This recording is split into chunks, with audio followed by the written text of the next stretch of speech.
Hi, I'm Bruce Wright with Fairfax Advocates for a Better Bicycling. With the recent passage of the County Bicycle Master Plan, Fairfax County can expect to see an increasing number of bicycles on the road. This video is an overview of some of Virginia's bicycle-related traffic laws. We won't cover all bike laws, only those we think need additional explanation. Bicyclists have a choice. They can either ride on the road or on the sidewalk or shared use path.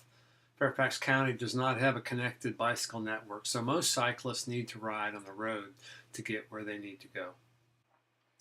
When riding on the road, a bicycle is considered a vehicle, and cyclists have the same general rights and responsibilities as other drivers of a vehicle, according to 46.2-100 and 46.2-800. However, a bicycle is not a motor vehicle, and some parts of Virginia code, such as that which applies to slow-moving vehicles that impede traffic, only apply to motor vehicles. When riding on sidewalks or shared-use paths, cyclists shall have all the rights and duties of a pedestrian under the same circumstances, according to 46.2-904. Let's look in detail at where cyclists are allowed to ride when riding on the road. Virginia Code 46.2-905 states that cyclists must ride as close as safely practicable to the right curb or edge of the roadway, except under certain circumstances. Note that the code does not say as far right as possible. It says as close as safely practicable to the right. The requirement to the ride to the right applies only when bicyclists are traveling at less than the normal speed of traffic.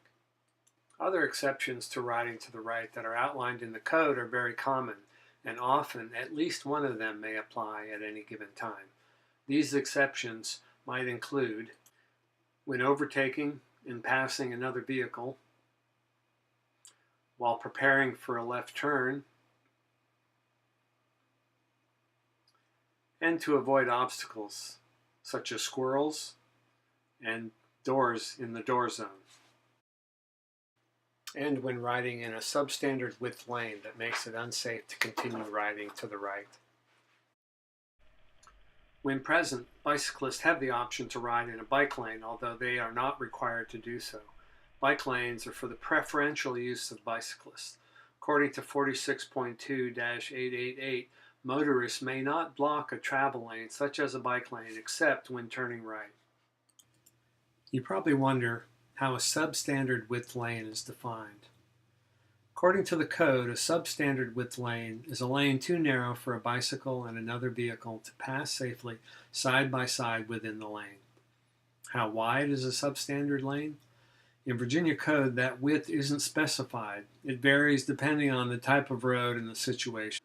In this animation, supported by the American Bicycling Education Association, we'll review cyclists and motorists' operating space, passing distance, shy distance, and lane width.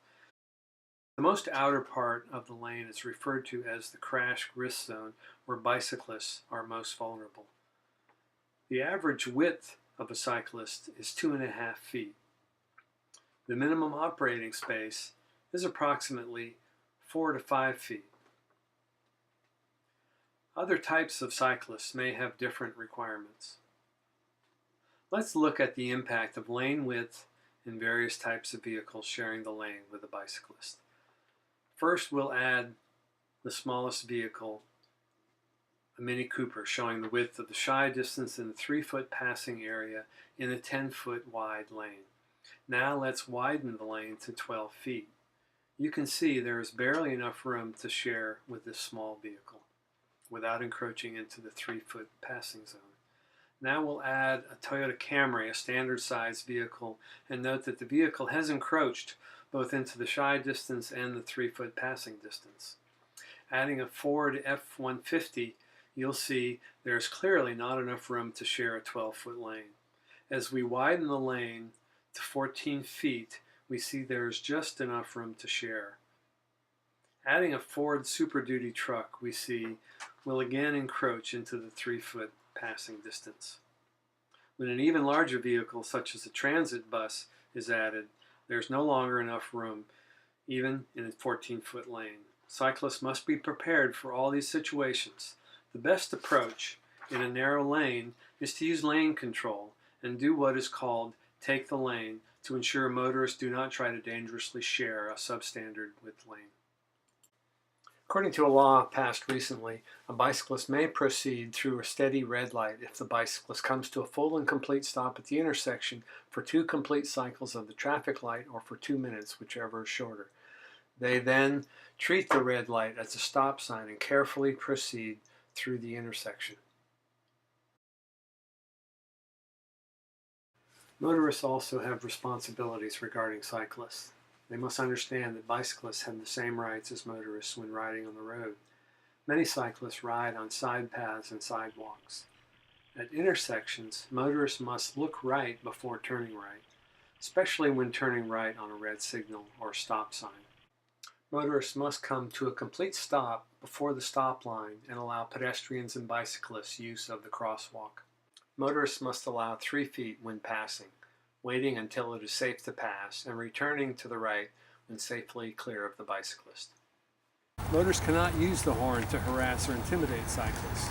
What happens when a bicyclist reports harassment or aggressive driving by a motorist? You should treat aggressive driving complaints from cyclists seriously and provide advice to cyclists on a possible course of action.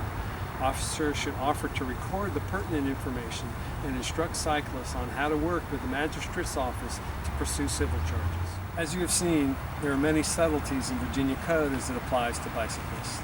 The main goal of these laws is to ensure the safety of all road users. We hope that this short video has given you an appreciation of some of these issues to help you as you enforce Virginia's laws as they apply to bicyclists. For more information, visit us at www.fabb-bikes.org or contact me at chairman@fabb-bikes.org.